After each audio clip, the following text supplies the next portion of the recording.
ابو لہب نبی کریم صلی اللہ تعالیٰ علیہ وآلہ وسلم کا چچا تھا۔ یہ رسول اللہ صلی اللہ تعالیٰ علیہ وآلہ وسلم کی شان میں گستاخی کرتا تھا۔ اس کی گستاخی اس حد تک بڑھ چکی تھی کہ جب نبی کریم صلی اللہ تعالیٰ علیہ وآلہ وسلم لوگوں کو اسلام کی دعوت دینے جاتے تھے تو یہ بدبخت بھی وہاں پہنچ جاتا اور آپ صلی اللہ علیہ وسلم کی شان میں نازیبا کلمات کہتا، یعنی بری باتیں کہتا۔ چنانچہ حضرت سیدنا ربیعہ بن عباد رضی اللہ تعالی عنہ اسلام لانے کے بعد زمانے جاہلیت کا واقعہ بیان فرماتے ہیں کہ میں نے بازار میں دیکھا کہ لوگ نبی اکرم صلی اللہ تعالی علیہ وآلہ وسلم کے ارد گرد جمع تھے اور آپ صلی اللہ تعالی علیہ وآلہ وسلم ان سے فرما رہے تھے، یا ایھا الناس قولوا لا الہ الا اللہ تفلحوا، اے لوگو لا الہ الا اللہ کہو فلاح پاؤ گے، کامیابی حاصل کرو گے۔ جبکہ آپ صلی اللہ تعالی علیہ وآلہ وسلم کے پیچھے ایک شخص کھڑا تھا، وہ لوگوں سے کہہ رہا تھا یہ بے دین ہے، جھوٹا ہے، معاذ اللہ۔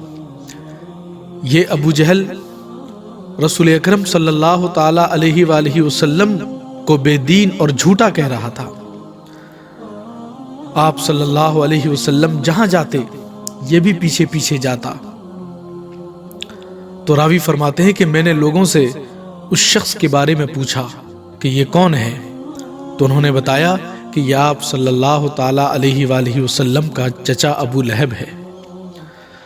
اس واقعہ سے ابو لہب کی کمینگی، گستاخی اور رسول اکرم نور مجسم صلی اللہ تعالی علیہ وآلہ وسلم کے کینہ پروری کا بخوبی اندازہ لگایا جا سکتا ہے کہ اس کے دل میں کس قدر گستاخی اور کمینگی اور کینہ پروری تھی۔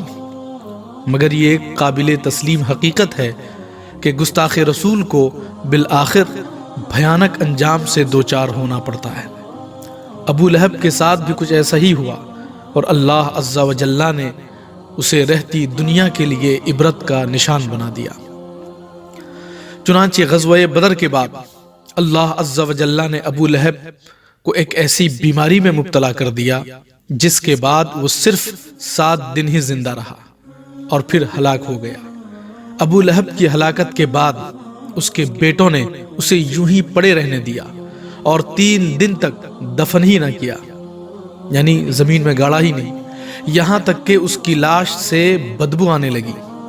قریش کے لوگ اس طرح ڈرتے تھے اس کی ڈیڈ باڈی سے، اور جس مرض میں مبتلا ہو کر وہ مرا تھا، جیسے طاعون یعنی پلیگ سے لوگ ڈرتے ہیں، اور آج کل کورونا کے مریض سے جس طرح سے لوگ دور بھاگتے ہیں، اسی طرح اس کے یعنی کہ ڈیڈ باڈی سے بھاگتے تھے۔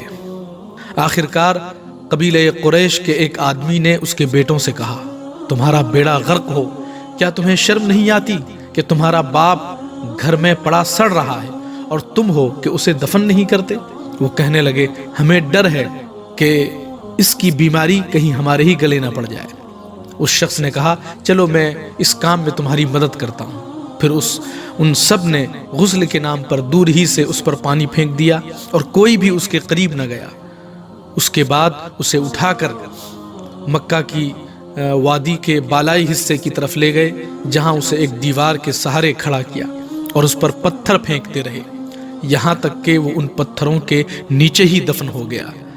اس بدبخت کے لیے اس سے بڑھ کر ذلت اور کیا ہو سکتی ہے کہ مرنے کے بعد اس کے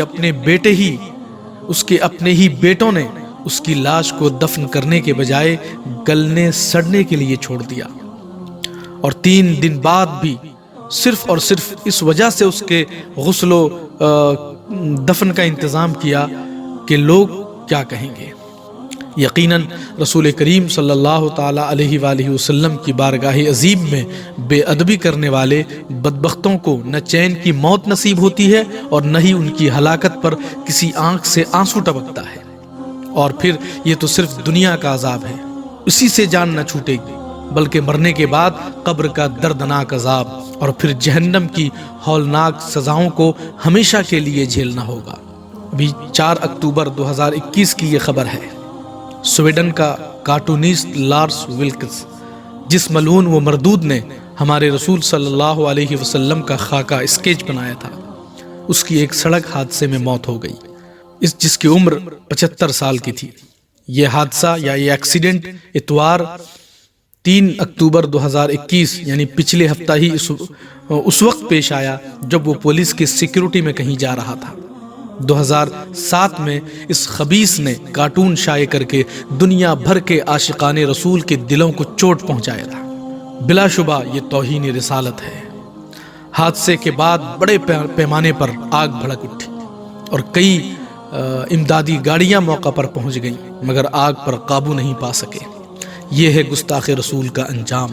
ہمیشہ جہنم کی آگ میں جلنا تو ہے ہی، گستاخوں کو دنیا کی آگ بھی انہیں مزہ چکھانے کو تیار رہتی ہے۔ مگر میرے نبی کی شان تو یہ ہے کہ رہے گا یوں ہی ان کا چرچا رہے گا، رہے گا یوں ہی ان کا چرچا رہے گا، پڑے خاک ہو جائیں جل جانے والے، پڑے خاک ہو جائیں جل جانے والے۔ اور میرے آقا کی محبت کا یہ منظر دیکھو، مل گئے خاک میں وہ خاکے بنانے والے۔